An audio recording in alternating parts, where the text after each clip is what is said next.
നമസ്കാരം. നമ്മുടെ ഇന്നത്തെ ക്ലാസ്സിൽ നമ്മൾ മൊഡ്യൂൾ 4 പുതിയൊരു പോർഷനിലേക്ക് കടക്കുകയാണ്. നമ്മൾ ഇന്ന് നോക്കുന്നത് 1872 ഇന്ത്യൻ കോൺട്രാക്ട് ആക്ടിനെ പറ്റിയാണ്. ഈ ക്ലാസ്സിൽ നമ്മൾ എന്താണ് കോൺട്രാക്ട് ആക്ടിന്റെ ആ ഒരു ബേസിസ് എന്നും അതുപോലെ അതിൽ ഉൾക്കൊള്ളിച്ചിട്ടുള്ള പലതരം വ്യാഖ്യാനങ്ങളും ഡെഫിനിഷൻസും ഇന്റർപ്രിട്ടേഷൻസും പിന്നെ അതുമായി ബന്ധപ്പെട്ട കുറച്ച് പ്രധാനപ്പെട്ട ഫാക്റ്റുകളുമാണ് നമ്മൾ ഇന്നത്തെ ക്ലാസ്സിൽ പഠിക്കുന്നത്. നമുക്ക് നമ്മുടെ ക്ലാസ്സിലേക്ക് കടക്കാം. സോ ഞാൻ പറഞ്ഞ പോലെ നമ്മൾ ബേസിക്കലി ഇന്നത്തെ ക്ലാസ്സിൽ ഈ ഒരു സെഷനിൽ നമ്മൾ നോക്കുന്നതെന്ന് പറഞ്ഞു കഴിഞ്ഞാൽ ഒരു കരാറിന്റെ പൊതുവെയുള്ള എസെൻഷ്യൽസ് അല്ലെങ്കിൽ അതിന്റെ സ്വഭാവം എന്തെല്ലാമാണ്, ഇന്ത്യൻ കോൺട്രാക്ട് ആക്ടിന്റെ സ്വഭാവം എന്താണ്, അതിന്റെ നേച്ചർ എപ്രകാരമാണ്, മറ്റു നിയമങ്ങളുമായിട്ട് അല്ലെങ്കിൽ ലോ ഓഫ് ഒബ്ലിഗേഷൻസ് എന്ന് പറയുന്ന ആ ഒരു ജനറൽ കൺസെപ്റ്റിന്റെ അടിയിൽ വരുന്ന മറ്റ് നിയമങ്ങളുമായിട്ട് എങ്ങനെയാണ് ഇന്ത്യൻ കോൺട്രാക്ട് ആക്ട് ആ സ്പേസ് ഷെയർ ചെയ്യുന്നതെന്നും പിന്നെ അതുപോലെ തന്നെ ഇതിന്റെ സ്കോപ്പ്, നമ്മുടെ ഇന്ത്യൻ കോൺട്രാക്ട് ആക്ടിന്റെ വ്യാപ്തി അല്ലെങ്കിൽ അതിന്റെ എക്സ്റ്റെന്റ് എത്രത്തോളം ഉണ്ടെന്നുമാണ് നമ്മൾ ഇന്നത്തെ ക്ലാസ്സിൽ പഠിക്കുന്നത്. Law of contract belongs to the law of obligations. Law of obligations seeks to organize and regulate voluntary legal relation between natural persons. Preamble of the Act states that the Act is to define and amend certain parts of the contract. It is not exhaustive on the whole law regarding contracts, as it define and amend only certain parts of the law relating to contracts. നമ്മൾ ഈ ഒരു contract ആക്ടിന്റെ സ്വഭാവം പരിശോധിച്ചു കഴിഞ്ഞാൽ കരാർ നിയമം എന്ന് പറയുന്നത് ബേസിക്കലി അത് ലോ ഓഫ് ഒബ്ലിഗേഷൻസ് അഥവാ ബാധ്യതകളുമായി ബന്ധപ്പെട്ട് വരുന്ന നിയമത്തിന്റെ ഒരു ഭാഗമാണെന്ന് നമുക്ക് മനസ്സിലാക്കാൻ സാധിക്കും. ഒരു വ്യക്തി മറ്റൊരാളോട് നിയമപരമായി ചെയ്യാനോ അല്ലെങ്കിൽ ചെയ്യാതിരിക്കാനോ ബാധ്യസ്ഥനാകുന്ന അല്ലെങ്കിൽ അദ്ദേഹത്തെ അത്തരത്തിൽ ബാധ്യസ്ഥനാക്കുന്ന തരത്തിലുള്ള നിയമങ്ങളെയാണ് നമ്മൾ ലോ ഓഫ് ഒബ്ലിഗേഷൻസ് എന്ന് പറയുന്നത്. ഉദാഹരണത്തിന് ഒരു വ്യക്തി ഒരു കടയിൽ നിന്ന് സാധനം വാങ്ങുമ്പോൾ ആ സാധനത്തിന്റെ വില നൽകാനായിട്ട് അദ്ദേഹത്തിന് ഒരു ബാധ്യതയുണ്ട്. ഈ ബാധ്യതകള് വ്യക്തികൾ തമ്മിൽ സ്വമേധയാ ഉണ്ടാകുന്ന ആ ഒരു നിയമപരമായിട്ടുള്ള ബന്ധത്തിന്റെ അടിസ്ഥാനപ്പെടുത്തിയിട്ടുള്ള ബാധ്യതകളാണ്. അപ്പൊ അത്തരം ബന്ധങ്ങളെ നിയന്ത്രിക്കാനാണ് കോൺട്രാക്ട് ആക്ട് അഥവാ നമ്മുടെ കരാർ നിയമം സഹായിക്കുന്നത്. അപ്പൊ ഇതില് നിങ്ങൾ ശ്രദ്ധിച്ചു കഴിഞ്ഞാല് ആക്ടിന്റെ പ്രിയാമ്പിളില് it has been stated that the act is to define and amend only certain parts of the contract. അപ്പോ there are several other enactments relating to contractual obligations. ഞാൻ ഈ പറഞ്ഞ ഈ ഒരു ലോ ഓഫ് ഒബ്ലിഗേഷൻസ് അല്ലെങ്കിൽ ഒരു പലതരത്തിലുള്ള കരാറ് ബാധ്യതകളെ നമുക്ക് മറ്റ് പല അല്ലെങ്കിൽ ആ ഒരു കോൺട്രാക്ച്വൽ നേച്ചറിനെ മറ്റ് പല ആക്ടുകളുടെ കീഴിലും നമുക്ക് ഐഡന്റിഫൈ ചെയ്യാനായിട്ട് സാധിക്കുന്നുണ്ട്. ഇപ്പൊ ഉദാഹരണത്തിന് നമ്മുടെ ഇന്ത്യൻ പാർട്ണർഷിപ്പ് ആക്ട് അല്ലെങ്കിൽ sale of goods act, specific relief act, Indian trust act, negotiable instrument act, ഇതിന്റെ എല്ലാം കീഴിലും ഇത്തരത്തില് വ്യക്തികൾ തമ്മിൽ ഉള്ള വിവിധ ബന്ധങ്ങളിൽ ഏർപ്പെടുമ്പോൾ ഉണ്ടാകുന്ന കരാറുകൾ, അതുമായി ബന്ധപ്പെട്ട ബാധ്യതകൾ ഈ പറയപ്പെടുന്ന ആക്ടുകളിലും പരാമർശിക്കുന്നുണ്ട്. അപ്പൊ ഇതില് ഇന്ത്യൻ പാർട്ണർഷിപ്പും പിന്നെ അതുപോലെ സെയിൽ ഓഫ് ഗുഡ്സ് ആക്ടും എന്നൊക്കെ പറയുന്നത് ബേസിക്കലി ഇന്ത്യൻ കോൺട്രാക്ട് ആക്ടിന്റെ തന്നെ ഭാഗമായിരുന്നതും പിന്നീട് മാറ്റി ഇൻഡിപെൻഡന്റ് ആയിട്ട് സെപ്പറേറ്റ് എനാക്ട്മെന്റ് ആക്കി മാറ്റിയിട്ടുള്ള രണ്ട് ആക്ടുകളാണ് ഇന്ത്യൻ പാർട്ണർഷിപ്പ് ആക്ടും സെയിൽ ഓഫ് ഗുഡ്സ് ആക്ടും. അപ്പോ ഇന്ത്യൻ കോൺട്രാക്ട് ആക്ട് എന്ന് പറയുന്നത് കോൺട്രാക്ട്സുമായി അല്ലെങ്കിൽ കരാറുകളുമായി ബന്ധപ്പെട്ട ചില പർട്ടിക്കുലർ കാര്യങ്ങളെ നിർവചിക്കാനും അവയെ ഭേദഗതി ചെയ്യുവാനും വേണ്ടിയിട്ടുള്ള ഒരു നിയമനിർമ്മാണമാണ്. അപ്പോൾ ഈ ഒരു പ്രിയാമ്പിളിൽ ഈ ഒരു കാര്യം വ്യക്തമാക്കിയിട്ടുണ്ടെന്നും നമുക്ക് മനസ്സിലായി. അപ്പോൾ അതിന്റെ കൺസെപ്റ്റ് എന്ന് പറഞ്ഞു കഴിഞ്ഞാൽ അല്ലെങ്കിൽ അതിന്റെ അർത്ഥം എന്ന് പറഞ്ഞു കഴിഞ്ഞാൽ കരാറുകളുമായി ബന്ധപ്പെട്ട എല്ലാ നിയമങ്ങളും ഇന്ത്യൻ കോൺട്രാക്ട് ആക്ടിന്റെ മാത്രം കീഴിൽ ഉൾപ്പെട്ടിട്ടുള്ളതല്ല എന്നുള്ളതാണ്. നമുക്ക് ഈ പല നിയമങ്ങളിലും ഇത്തരത്തിൽ ഐഡന്റിഫൈ ചെയ്യാൻ സാധിക്കുന്നു എന്നുള്ളതാണ് അതിന്റെ അർത്ഥം. അപ്പോൾ ഇതൊരു സമ്പൂർണ്ണ നിയമം അല്ലെങ്കിൽ ഒരു exhaustive law relating to contracts എന്നുള്ള തരത്തിൽ നമുക്ക് ഇന്ത്യൻ കോൺട്രാക്ട് ആക്ടിനെ വിളിക്കാൻ പറ്റില്ല. ഇപ്പം ഉദാഹരണത്തിന് ഒരു വസ്തു അത് വിൽക്കുമ്പോൾ ഉണ്ടാകുന്ന കരാറിനെ കുറിച്ച് ചില അടിസ്ഥാന തത്വങ്ങൾ മാത്രമാണ് ഇന്ത്യൻ കോൺട്രാക്ട് ആക്ടിന്റെ കീഴിൽ പറയുന്നത്. ഇതിനെപ്പറ്റി ഡീപ്പായിട്ട് പരാമർശിക്കുന്നത് സെയിൽ ഓഫ് ഗുഡ്സ് ആക്ടിന്റെ കീഴിലാണ്, അല്ലെങ്കിൽ പാർട്ണർഷിപ്പ് അതിനെപ്പറ്റി പറയുന്ന പാർട്ണർഷിപ്പ് ആക്ടിന്റെ കീഴിലാണ്. അപ്പൊ ഇതൊരു ജനറൽ ലോ ആണ്. പക്ഷെ കരാറുകളുമായി ബന്ധപ്പെട്ട ഒരു ജനറൽ ലെജിസ്ലേഷൻ ആയിട്ട് നമുക്ക് കോൺട്രാക്ട് ആക്ടിനെ ഐഡന്റിഫൈ ചെയ്യാനായിട്ട് സാധിക്കുന്നുണ്ട്. എന്നാൽ ചില പ്രത്യേകതരം കരാറുകൾക്ക് പ്രത്യേക തരത്തിലുള്ള നിയമവ്യവസ്ഥകളും പല ലെജിസ്ലേഷൻസിലൂടെ പാർലമെന്റ് കൊണ്ടുവന്നിട്ടുമുണ്ട്. അപ്പോ നമുക്ക് കാണാൻ സാധിക്കുന്നത് എന്താണ്?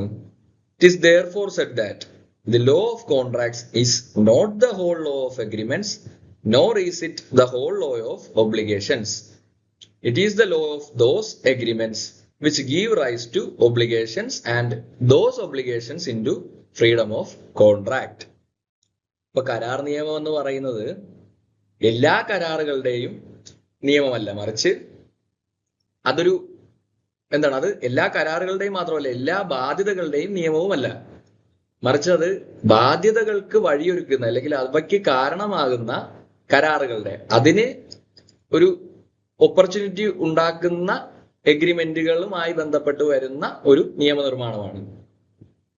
അപ്പൊ ഇത് കരാറുകൾ ഉണ്ടാക്കുന്നതിനും അത് ലംഘിക്കപ്പെടുമ്പോഴുള്ള അവകാശങ്ങൾക്കും ബാധ്യതകൾക്കും നിയമപരമായിട്ട് സംരക്ഷണം നൽകുവാൻ വേണ്ടി ഉദ്ദേശിച്ചിട്ടുള്ള ഒരു എനാക്ട്മെന്റ് ആണ് ഇന്ത്യൻ കോൺട്രാക്ട് ആക്ട് ഓഫ് 1872 എന്ന് പറയുന്നത്. അപ്പോ ബേസിക് ആയിട്ട് നമ്മൾ മനസ്സിലാക്കേണ്ടത് ഇത്രമാത്രമാണ്.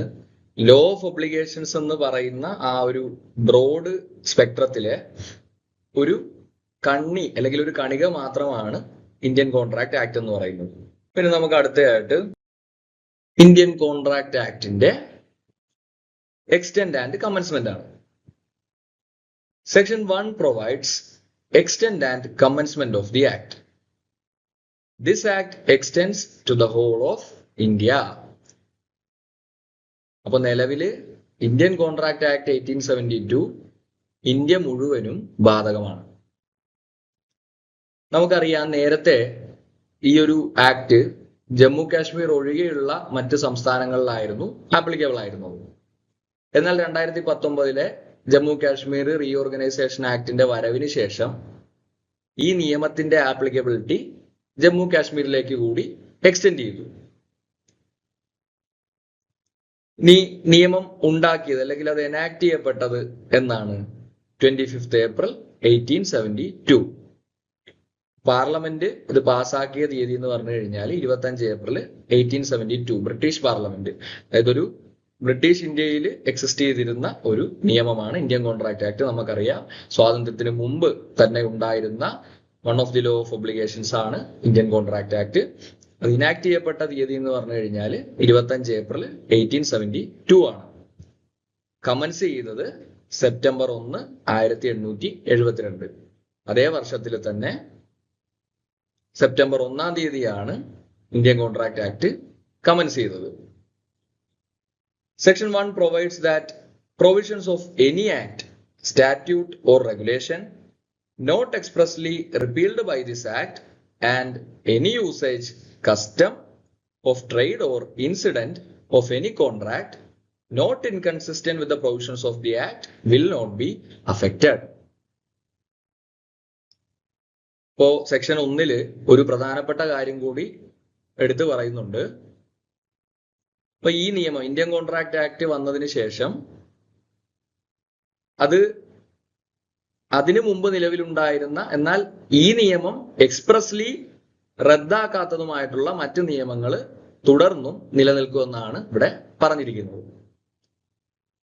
അപ്പോ വ്യാപാര മേഖലയിലൊക്കെ നൂറ്റാണ്ടുകളായി നിലനിൽക്കുന്ന ചില പ്രത്യേക തരത്തിലുള്ള കസ്റ്റംസും കീഴ്വഴക്കങ്ങളും ഒക്കെ ഇനിയും ഈ ആക്ട് വന്നതിന് ശേഷവും അത് ആക്ട് എക്സ്പ്രസ്ലി പ്രൊഹിബിറ്റ് ചെയ്യാത്തടത്തോളം അല്ലെങ്കിൽ ഇല്ലീഗൽ ആകാത്തടത്തോളം ഇനിയും അവ തന്നെ ആപ്ലിക്കബിൾ ആയി തുടർന്നു പോകും എന്നുള്ള തരത്തിലാണ് ഈ ഒരു സെക്ഷൻ 1 പ്രതിപാദിച്ചിരിക്കുന്നത്.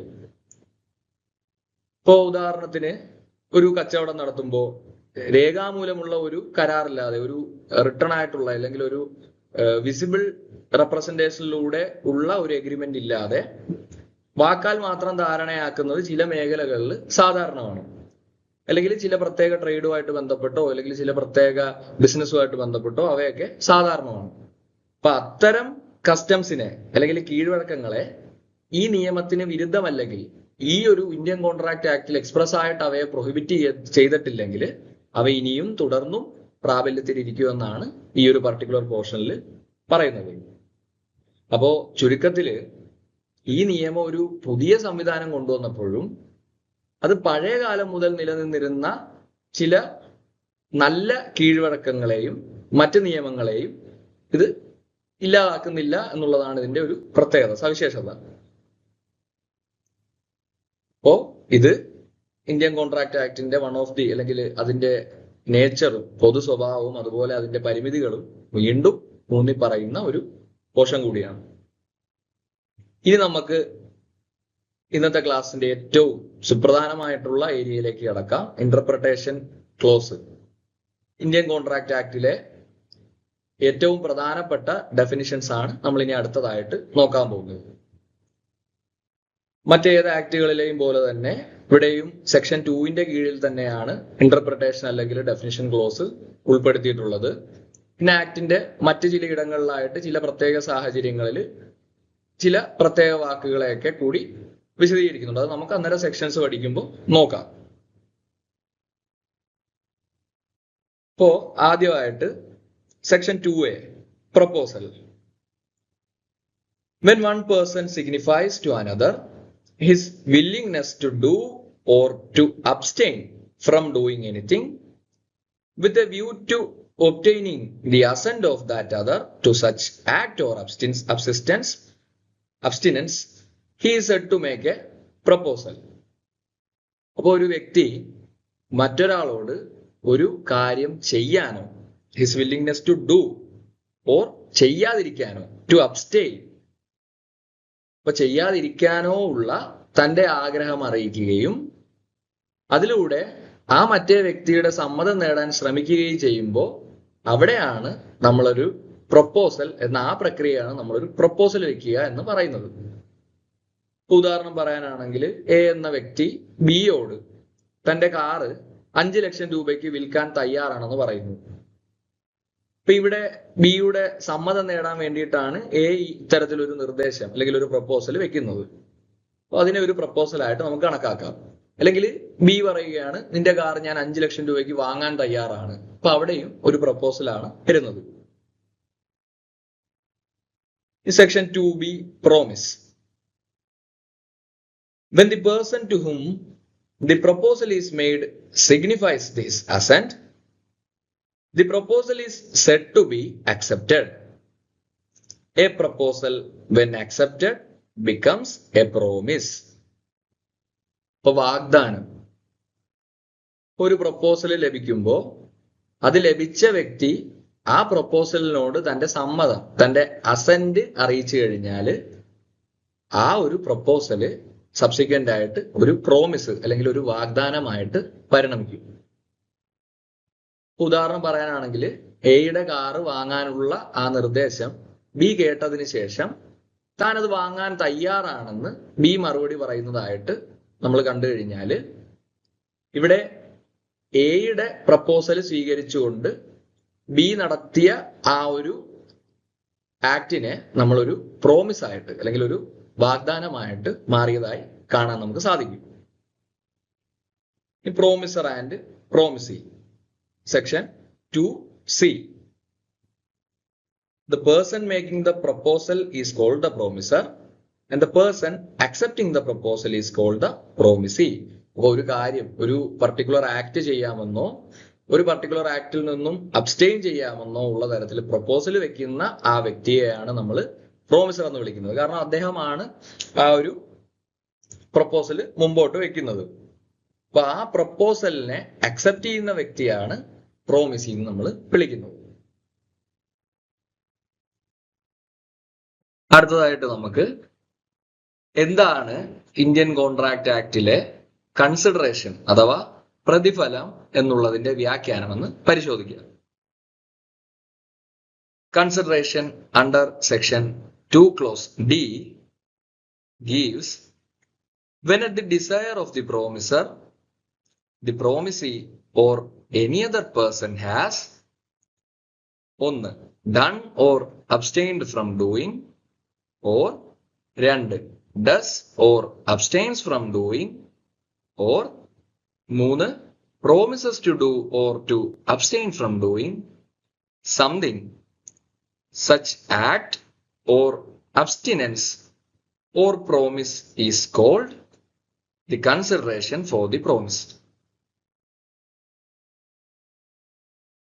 അപ്പോ ഒരു പ്രോമിസ് അല്ലെങ്കിൽ ഒരു വാഗ്ദാനം ലീഗലി പ്രാബല്യത്തിൽ വരണമെങ്കിൽ അതിനൊരു കൺസിഡറേഷൻ എന്ന് പറയുന്നത് വളരെ അത്യാവശ്യമായിട്ടുള്ള ഒരു ഘടകമാണ്. നമ്മൾ ഇന്ത്യൻ കോൺട്രാക്ട് ആക്ടിന്റെ ഈ ഒരു ഇന്റർപ്രിട്ടേഷൻ ക്ലോസ് വിട്ട് കഴിയുമ്പോൾ മറ്റ് ഡീറ്റെയിൽഡ് ആയിട്ടുള്ള പ്രൊവിഷൻസ് പരിശോധിക്കുമ്പോൾ കൺസിഡറേഷൻ എന്ന് പറയുന്നതിന്റെ പ്രാധാന്യം എത്രത്തോളം ഉണ്ടെന്ന് നമ്മൾ വിശദമായിട്ട് പഠിക്കും. അപ്പൊ ബേസിക് ആയിട്ട് ലീഗലി ഒരു പ്രോമിസ് എൻഫോഴ്സിബിൾ ആകണമെങ്കിൽ അല്ലെങ്കിൽ അത് നിലവിൽ വരണമെങ്കിൽ, അതൊരു എഗ്രിമെന്റ് ആയിട്ട് പരിണമിക്കണമെങ്കിൽ അതിന് എന്താണ് കൺസിഡറേഷൻ എന്ന് പറയുന്നത് വളരെ അത്യാവശ്യമായിട്ടുള്ള ഒരു ഘടകമാണ്.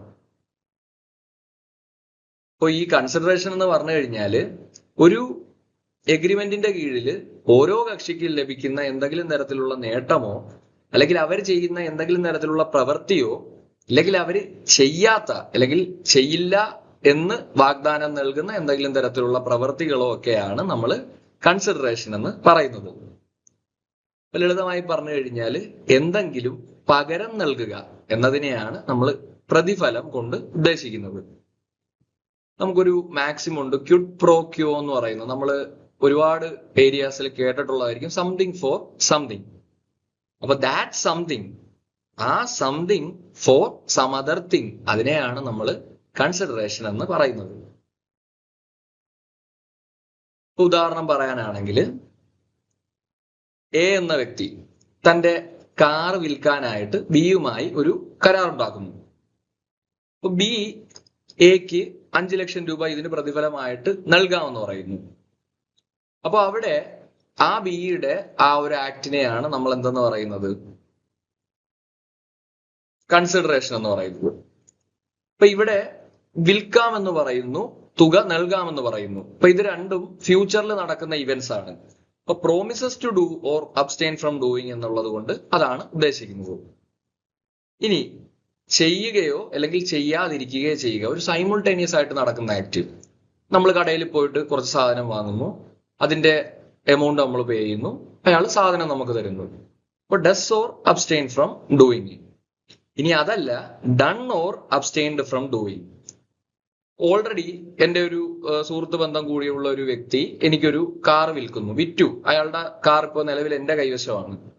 ഞാൻ അതിന് പൈസ കൊടുക്കുന്നു, അല്ലെങ്കിൽ ഞാൻ ഒരു വ്യക്തിക്ക് കുറച്ച് തുക പണമായിട്ട് കൊടുത്തിട്ടുണ്ടായിരുന്നു. അപ്പൊ അത് കൺസിഡറേഷൻ ആയിട്ട് കണ്ടുകൊണ്ട് അദ്ദേഹം എനിക്ക് അദ്ദേഹത്തിന്റെ കാറ് വിൽക്കുകയാണ്. അപ്പൊ ഇവിടെയൊക്കെ ഏതെങ്കിലും ഒരു ആക്ട് ഓൾറെഡി കഴിഞ്ഞു അല്ലെങ്കിൽ ചെയ്തു കഴിഞ്ഞു. അപ്പോ അവിടെ ഒരു പാസ്റ്റ് കൺസിഡറേഷൻ അല്ലെങ്കിൽ സൈമിൾട്ടേനിയസ് കൺസിഡറേഷൻ അല്ലെങ്കിൽ ഫ്യൂച്ചർ കൺസിഡറേഷൻ എന്നുള്ള തരത്തിലാണ് നമ്മൾ കാണുന്നത്. അപ്പൊ ഭാവിയിൽ ഒന്നെങ്കിൽ തരാം, അല്ലെങ്കിൽ ഓൾറെഡി കൊടുത്തു കഴിഞ്ഞു, അല്ലെങ്കിൽ സൈമിൾട്ടേനിയസ് ആയിട്ട് കൈമാറ്റം നടന്നു. അപ്പൊ ഈ 3 കാറ്റഗറി പെടുന്ന സാധനങ്ങളും കൺസിഡറേഷന്റെ അഥവാ പ്രതിഫലത്തിന്റെ അണ്ടറിൽ വരുന്നവയാണ്. ഇനി അടുത്തത് നമ്മൾ നോക്കുന്നത് എന്താണ് എഗ്രിമെന്റ് എന്ന് പറയുന്നതിന്റെ നിർവചനം. സെക്ഷൻ 2E എഗ്രിമെന്റിനെ ഡിഫൈൻ ചെയ്തിരിക്കുന്നത്. അപ്പൊ കരാർ എന്താണെന്ന് ചോദിച്ചു കഴിഞ്ഞാൽ every promise and every set of promises foaming the consideration for each other is an agreement. ഇപ്പോ ഒരു വാഗ്ദാനവും അതിനുള്ള പ്രതിഫലവും കൂടിച്ചേരുമ്പോൾ ആ ഒരു ഔട്ട്പുട്ടിനെയാണ് നമ്മൾ എഗ്രിമെന്റ് എന്ന് വിളിക്കുന്നത്. അപ്പോൾ പ്രോമിസ് പ്ലസ് കൺസിഡറേഷൻ ആണ് എഗ്രിമെന്റ് എന്ന് പറയുന്നതിനെ ഫോം ചെയ്യുന്നത്. ഒരു വ്യക്തി ഒരു കാര്യം ചെയ്യാമെന്ന് വാഗ്ദാനം ചെയ്യുമ്പോൾ അതിന് പകരമായി മറ്റേ വ്യക്തി ഒരു പ്രതിഫലം നൽകുന്നു, കൺസിഡറേഷൻ നൽകുന്നു. അപ്പോ ഈ കൺസിഡറേഷൻ എന്ന് പറയുന്നത് മറ്റേ ആളുടെ ഒരു വാഗ്ദാനമോ, സൈമിൾട്ടേനിയസ് ആയിട്ട് അദ്ദേഹം കൊടുക്കുന്ന ഒരു വാഗ്ദാനമോ അല്ലെങ്കിൽ മറ്റെന്തെങ്കിലും തരത്തിലുള്ള എക്സ്പ്രസ് ആക്ടുകളോ ആയിരിക്കാം. അപ്പൊ ഈ വാഗ്ദാനവും അതിന്റെ പ്രതിഫലവും ചേരുന്നതിനെയാണ് നമ്മൾ കരാർ അല്ലെങ്കിൽ എഗ്രിമെന്റ് അല്ലെങ്കിൽ ഒരു ധാരണയിലെത്തുക. കുറച്ചുകൂടി പ്രോപ്പർ ആയിട്ട് പറഞ്ഞു കഴിഞ്ഞാൽ ധാരണയിലെത്തുക. അപ്പൊ ആ ധാരണയിലെത്തുക എന്നതിനെ കൊണ്ട് ഉദ്ദേശിക്കുന്നത് ഈ ഒരു ആക്ടിനെയാണ്. അപ്പോ അടുത്തതിനി reciprocal promises under section 2 clause F. Promises which form the consideration or part of the consideration for each other are called reciprocal promises. അപ്പൊ അതായത് പരസ്പര വാഗ്ദാനങ്ങൾ. ഒരു കരാറില് ഒരു കക്ഷി ഒരു വാഗ്ദാനം നൽകുന്നു. ഈ വാഗ്ദാനത്തിന് പകരമായി മറ്റേ കക്ഷി ഒരു വാഗ്ദാനം തിരികെ നൽകുന്നു. ഈ രണ്ട് വാഗ്ദാനങ്ങളും പരസ്പരമായിട്ട് കൺസിഡറേഷൻസ് ആയിട്ടാണ് നമ്മൾ കാണുന്നത്, അല്ലെങ്കിൽ അവ അത്തരത്തിലാണ് ഓപ്പറേറ്റ് ചെയ്യുന്നത്. അപ്പൊ ഇതിനെയാണ് റെസിപ്രോക്കൽ പ്രോമിസസ് എന്ന് പറയുന്നത്. എന്റെ വീട്ടില് ഒരു പർട്ടിക്കുലർ സെറ്റ് ഓഫ് ജോലികൾ ചെയ്യാനായിട്ട് ഞാൻ ഒരാളെ വിളിക്കുന്നു. അപ്പോൾ അദ്ദേഹം പറയുന്നു, ഞാൻ ഇന്ന ജോലികൾ ഞാൻ ചെയ്തു തരാം, എന്റെ കൂലി ഇത്രയുമാണെന്ന് പറയുന്നു. ഞാൻ പറയുകയാണ്, നിങ്ങൾ ആ ജോലി ചെയ്യുകയാണെങ്കിൽ ഞാൻ ഇത്ര രൂപ കൂലിയായിട്ട് നിങ്ങൾക്ക് തരാമെന്ന് പറയുന്നു. അപ്പൊ അവിടെ റെസിപ്രോക്കൽ പ്രോമിസ് ആണ്. ഒരേ കാര്യത്തിൽ തന്നെയുള്ള, ഒരേ തുകയിൽ തന്നെയുള്ള ഒരു ധാരണ അവിടെ നമ്മൾ എത്തുകയാണ്. അതിനെയാണ് നമ്മൾ റെസിപ്രോക്കൽ പ്രോമിസസ് എന്ന് പറയുന്നത്. ഇനി അടുത്തതായിട്ട് എന്താണ് വോയിഡ് അഗ്രിമെന്റ് എന്ന് പറയുന്നത്? സെക്ഷൻ 2Gയുടെ അണ്ടറിലാണ് നമ്മൾ വോയിഡ് അഗ്രിമെന്റിനെ ഡിഫൈൻ ചെയ്യുന്നത്. An agreement which is not enforceable by law is said to be void. അപ്പൊ നിയമപരമായിട്ട് സാധൂകരിക്കാൻ സാധിക്കാത്ത ധാരണകളെയാണ് നമ്മൾ വോയിഡ് എഗ്രിമെന്റുകൾ എന്ന് പറയുന്നത്. ശൂന്യമായ കരാറുകൾ, നമ്മൾ മലയാളത്തിൽ പറഞ്ഞു കഴിഞ്ഞാൽ ശൂന്യമായിട്ടുള്ള, തികച്ചും ശൂന്യമായിട്ടുള്ള കരാറുകളെയാണ് നമ്മൾ വോയിഡ് എഗ്രിമെന്റ്സ് എന്ന് വിളിക്കുന്നത്. അപ്പൊ ഇവിടെ ഒരു an agreement is there, ഒരു കരാറുണ്ട് അല്ലെങ്കിൽ ഒരു ധാരണയുണ്ട്. പക്ഷെ എന്തെങ്കിലും കാരണവശാല് ആ ഒരു ധാരണ നിയമത്തിന് മുന്നിൽ അസാധുവാകുകയാണെങ്കിൽ അല്ലെങ്കിൽ അസാധുവാക്കപ്പെടുകയാണെങ്കിൽ, അവയെ കോടതി വഴി എൻഫോഴ്സ് ചെയ്യാൻ സാധിക്കുന്നില്ലെങ്കിൽ, ആ സാഹചര്യങ്ങളിലാണ് നമ്മൾ ആ എഗ്രിമെന്റുകളെ വോയിഡ് എഗ്രിമെന്റുകൾ എന്ന് വിളിക്കുന്നത്. അപ്പോ സാധാരണഗതിയിൽ ഇവ തുടക്കം മുതലേ, ഒട്ടുമിക്ക കേസുകളിലും ഇവ തുടക്കം മുതലേ തന്നെ നിലവിലില്ലാത്തതായി കണക്കാക്കപ്പെടുന്ന തരത്തിലുള്ള എഗ്രിമെന്റുകളാണ്. ഇപ്പൊ ഉദാഹരണത്തിന് എ എന്ന് പറയുന്ന വ്യക്തി ബിയോട് പറയുകയാണ്, ഞാൻ നിനക്ക് 50,000 രൂപ തരാം, നീ പോയിട്ട് സിയുടെ കൈയും കാലും തല്ലി ഒടിക്കണമെന്നുള്ളത്. അപ്പൊ അവിടെ ആ വ്യക്തികൾ തമ്മിൽ, അദ്ദേഹം പറയുന്നു ആ ഞാൻ ചെയ്യാന്ന് പറയുന്നു. ആ വ്യക്തികൾ തമ്മിൽ അവിടെ ഒരു ധാരണയുണ്ട്. പക്ഷെ എന്താണ്, ഒരു കോടതി വഴി നടപ്പിലാക്കി എടുക്കാൻ ഇതിനെ നമുക്ക് സാധിക്കില്ല, എൻഫോഴ്സ് ചെയ്യാൻ പറ്റിയില്ല. ഇപ്പൊ സിയുടെ കൈയും കാലും പോയിട്ട് ബി തല്ലി ഒടിച്ചു, എ പൈസ കൊടുക്കുന്നില്ല, ബിക്ക് ഇതും കൊണ്ട് കോടതിയിലേക്ക് പോകാൻ സാധിക്കില്ല. അപ്പൊ അത്തരത്തിലുള്ള എഗ്രിമെന്റുകളെയാണ്, ധാരണകളെയാണ് നമ്മൾ വോയിഡ് എഗ്രിമെന്റുകൾ എന്ന് വിളിക്കുന്നത്. അപ്പൊ ഇല്ലീഗൽ ആയിട്ടുള്ള എഗ്രിമെന്റ്സും ഇത്തരത്തിൽ വോയിഡ് എഗ്രിമെന്റുകളുടെ അണ്ടറിൽ വരുന്നവയാണ്. പിന്നെ ചില പ്രത്യേക സാഹചര്യങ്ങൾ നമ്മൾ പിന്നീട് ഡീറ്റെയിൽഡ് ആയിട്ട് ആക്ടിന്റെ പ്രൊവിഷൻസ് പഠിക്കുമ്പോൾ വോയിഡ് എഗ്രിമെന്റുകളെ പറ്റി പഠിക്കും.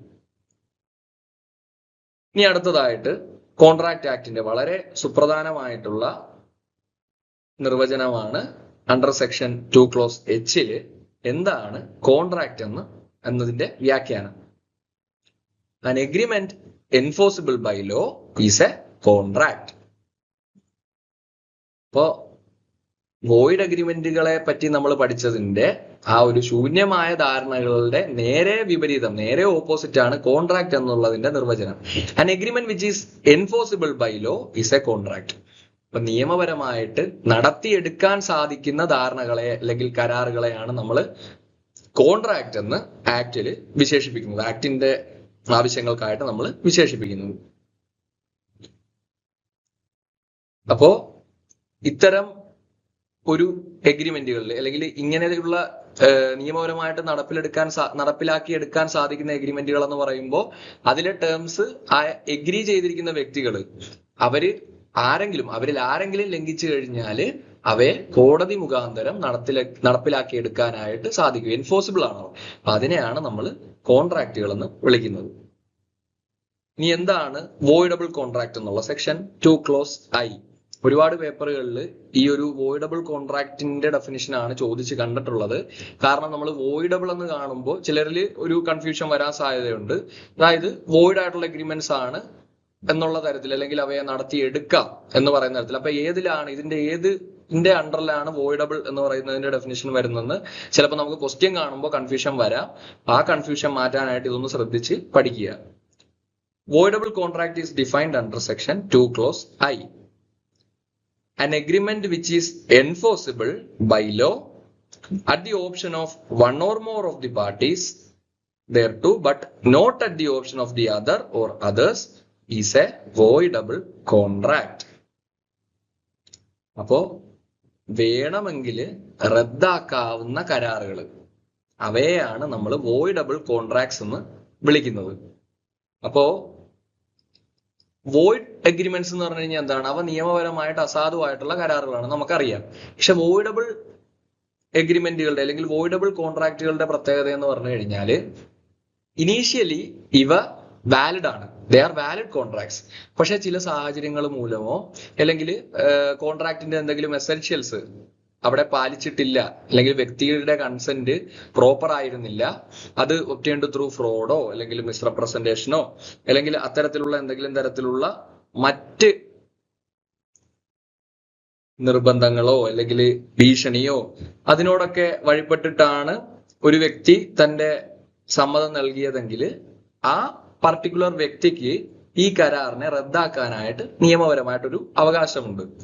അപ്പോ അത്തരത്തിലുള്ള എഗ്രിമെന്റുകളെയാണ് നമ്മൾ വോയിഡബിൾ കോൺട്രാക്ട്സ് എന്ന് വിളിക്കുന്നത്. ഉദാഹരണം പറയാനാണെങ്കിൽ എ എന്ന് പറയുന്ന വ്യക്തിയെ ഒരു തോക്ക് ചൂണ്ടിക്കൊണ്ട് ബി ഭീഷണിപ്പെടുത്തിക്കൊണ്ട് തന്റെ വസ്തു വെറും തുച്ഛമായ വിലയ്ക്ക് ബിക്ക് വിൽക്കാനായിട്ട് ബി നിർബന്ധിക്കുകയാണെന്ന് വിചാരിക്കുക. അപ്പോ ആ സാഹചര്യത്തിൽ എ അത് എഗ്രി ചെയ്യുകയാണെങ്കിൽ അവിടെ അത് voidable at the option of A ആണ്.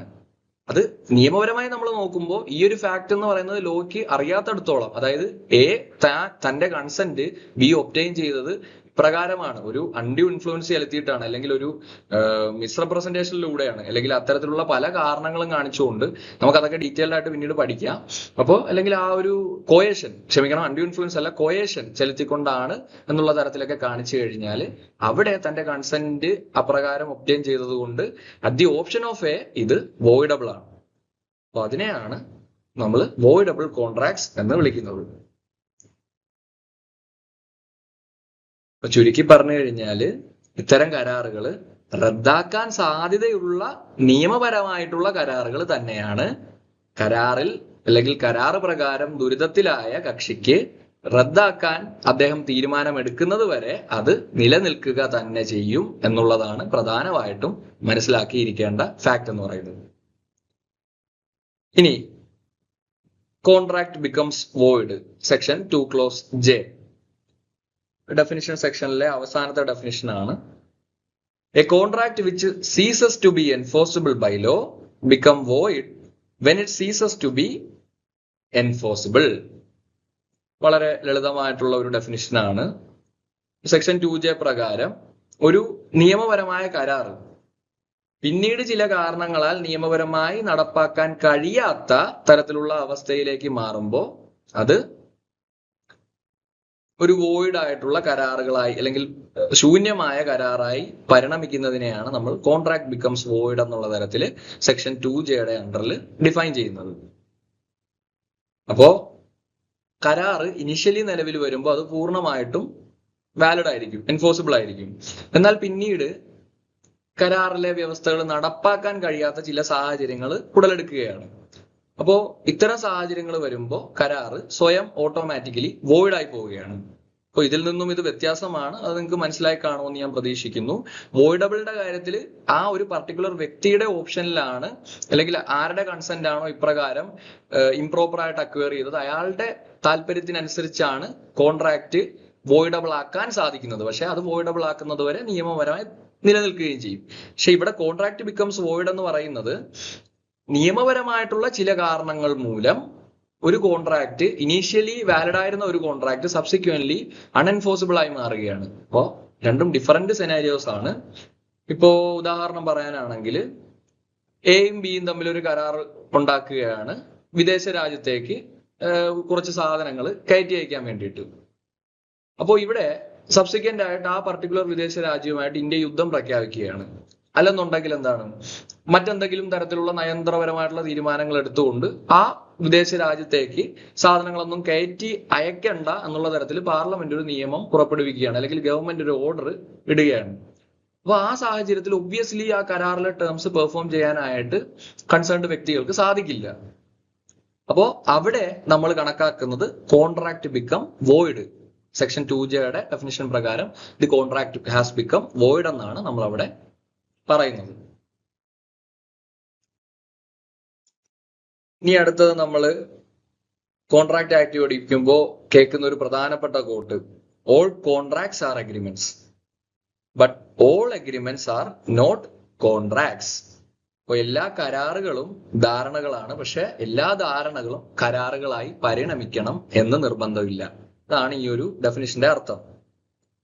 അപ്പോൾ ബേസിക്കലി നമുക്കറിയാം ഒരു കോൺട്രാക്ട് എന്ന് പറയുന്നത് it is an agreement enforceable by law, but there can be other agreements too. നമുക്കറിയാം നിയമപരമല്ലാത്ത, ഞാൻ പറഞ്ഞു ഒരാളുടെ കൈയും കാലും തല്ലിയൊടിക്കാനായിട്ട് ഒരു പ്രതിഫലം വാങ്ങിക്കൊണ്ടൊരു കരാറിൽ ഏർപ്പെടുകയാണെങ്കിൽ അവിടെ അവർ തമ്മിൽ ഒരു ധാരണ ഉണ്ട് അല്ലെങ്കിൽ ഒരു എഗ്രിമെന്റ് ഉണ്ടെന്നുള്ളത് ഉറപ്പാണ്, പക്ഷെ അത് നിയമപരമായിട്ട് നടപ്പിലാക്കി എടുക്കാൻ സാധിക്കില്ല. all contracts are agreements but the converse, that is all agreements are contracts, is not true.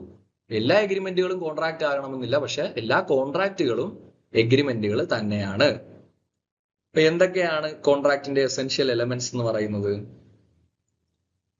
Legal intention, valid consideration, free consent, lawful object, competency of parties തുടങ്ങിയവയാണ് നമ്മൾ ഒരു കോൺട്രാക്ടിന്റെ പ്രധാനപ്പെട്ട ഘടകങ്ങൾ എന്ന് പറയുന്നത്. നമ്മൾ ഇതൊക്കെ വിശദമായിട്ട് പിന്നീട് പോകെ ചർച്ച ചെയ്യും. അപ്പൊ അതിൽ ആദ്യമായിട്ട് ലീഗൽ ഇന്റൻഷൻ, അതായത് നിയമപരമായിട്ടുള്ള ഉദ്ദേശം എന്ന് പറയുന്നത്. അപ്പൊ കരാറിൽ ഏർപ്പെടുന്ന കക്ഷികൾക്ക് നിയമപരമായ ഒരു ബന്ധം സ്ഥാപിക്കാനുള്ള ഒരു ഉദ്ദേശം ഉണ്ടായിരിക്കണം. ഇപ്പം ഉദാഹരണം പറയാനാണെങ്കിൽ ഏതെന്റെ സുഹൃത്തായ ഒരു വ്യക്തിയെ, ബിയെ, ഒരു ഡിന്നറിന് ക്ഷണിക്കുകയാണ്. ബി വരുന്നില്ല. ഇവിടെ ഒരു ധാരണയുണ്ടായി, ഇവർ തമ്മിലൊരു എഗ്രിമെന്റ് ഉണ്ടായി, ഞാൻ വരാമെന്ന് പറഞ്ഞിരുന്നു, പിന്നീട് വിസമ്മതിക്കുകയാണ്. പക്ഷെ അതിന് ഒരു നിയമപരമായിട്ടുള്ള ഉദ്ദേശം ഉണ്ടോ? ഇല്ല. ജസ്റ്റ് ഒരു കാഷ്വൽ വിസിറ്റ് ആണ് അവിടെ ഉദ്ദേശിക്കുന്നത്. ബി ഡിന്നറിന് വന്നില്ലെന്ന് പറഞ്ഞിട്ട് എക്ക് ബിക്കെതിരെ പോയിട്ട് സ്യൂട്ട് ഇൻസ്റ്റിറ്റ്യൂട്ട് ചെയ്യാൻ സാധിക്കുമോ? പറ്റില്ല. അപ്പൊ അതാണ് there must be a legal intention, ഒരു നിയമപരമായ ഉദ്ദേശം ഉണ്ടായിരിക്കണം. അതാണ് ഒരു കോൺട്രാക്ടിന്റെ ആദ്യത്തെ ഘടകം എന്ന് പറയുന്നത്. പിന്നെ സാധുവായിട്ടുള്ള എന്തെങ്കിലും പ്രതിഫലം കൊടുത്തിരിക്കണം, ഒരു വാലിഡ് കൺസിഡറേഷൻ അവിടെ ഉണ്ടായിരിക്കണം.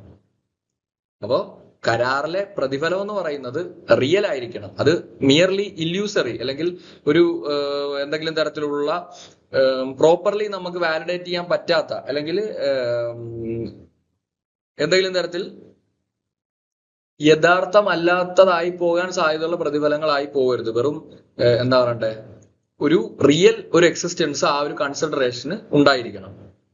ഇത് ബേസിക്കലി നമുക്കറിയാം കൺസിഡറേഷൻ റെസിപ്രോക്കൽ പ്രോമിസിന്റെ കാര്യത്തിൽ നമുക്ക് അവിടെയും ഒരു യാഥാർത്ഥ്യമായിട്ടുള്ള ഒരു ധാരണയിലാണ് അവരെത്തുന്നത്. ഇപ്പൊ രണ്ടാമത്തതാണ് വാലിഡ് കൺസിഡറേഷൻ എന്ന് പറയുന്നത്. അടുത്തത് ഫ്രീ കൺസെന്റ് എന്ന് പറയുന്നത്. ഇപ്പോ സ്വതന്ത്രമായിട്ടുള്ള വ്യക്തികളുടെ സമ്മതം, പരസ്പര സമ്മതം. ഇപ്പൊ ഭീഷണി അല്ലെങ്കിൽ നിർബന്ധം, വഞ്ചന, ഇപ്പോ ഈ പറയുന്ന പലതരത്തിലുള്ള നമ്മൾ ഇനി പഠിക്കാൻ പോകുന്ന അൺഡ്യൂ ഇൻഫ്ലുവൻസോ മിസ്റ്റേക്കോ കോയർഷനോ ഫ്രോഡോ ഇവയൊന്നും ഇല്ലാതെ അല്ലെങ്കിൽ മിസ്റെപ്രസന്റേഷനോ ഒന്നും കൂടാതെ പൂർണ്ണ സമ്മതത്തോടെ ആയിരിക്കണം കരാറിൽ ഈ വ്യക്തികൾ ഏർപ്പെടുന്നത്. പിന്നെന്താണ് ലോഫുൾ ഒബ്ജക്റ്റ്, അഥവാ ഒരു സാധുവായിട്ടുള്ള വിഷയം. അപ്പൊ കരാറിലെ ഒബ്ജക്റ്റ് എന്ന് പറയുന്നത് അല്ലെങ്കിൽ വിഷയം എന്ന് പറയുന്നത് നിയമവിരുദ്ധമായിട്ടുള്ളതോ അല്ലെങ്കിൽ ലീഗലി അതിന്റെ എന്താണ് ഒബ്ജക്ഷനബിൾ ആയിട്ടുള്ള ഒബ്ജക്ട്സ് ആയി പോകാനായിട്ട് പാടില്ല. പിന്നെന്താണ് കോമ്പീറ്റൻസി ഓഫ് പാർട്ടീസ്, കക്ഷികളുടെ നിയമപരമായിട്ടുള്ള യോഗ്യത. അപ്പൊ കരാറിൽ ഏർപ്പെടുന്ന വ്യക്തികള് പ്രായപൂർത്തിയായിരിക്കണം, അല്ലെങ്കിൽ അവരുടെ മാനസിക നില സാധാരണഗതിയിലുള്ളവയായിരിക്കണം. അവയെ പറ്റിയൊക്കെ പരാമർശിക്കുന്നതാണ്, അല്ലെങ്കിൽ അവര് മറ്റ് തരത്തിലൊന്നും നിയമപരമായിട്ട് വിലക്കപ്പെട്ടവരായിരിക്കരുത്. അതിനെയൊക്കെയാണ് നമ്മൾ കോമ്പീറ്റൻസി ഓഫ് പാർട്ടീസ് കൊണ്ട് ഉദ്ദേശിക്കുന്നത്. അപ്പൊ അതുകൊണ്ട് തന്നെ എല്ലാ കരാറുകളും ധാരണകളാണ്, പക്ഷെ എല്ലാ ധാരണകളും കരാറുകളാണെന്ന് നമുക്ക് പറയാൻ സാധിക്കില്ല. അപ്പൊ ഇന്നത്തെ ക്ലാസ് ോടുകൂടി അവസാനിച്ചിരിക്കുന്നു. നന്ദി.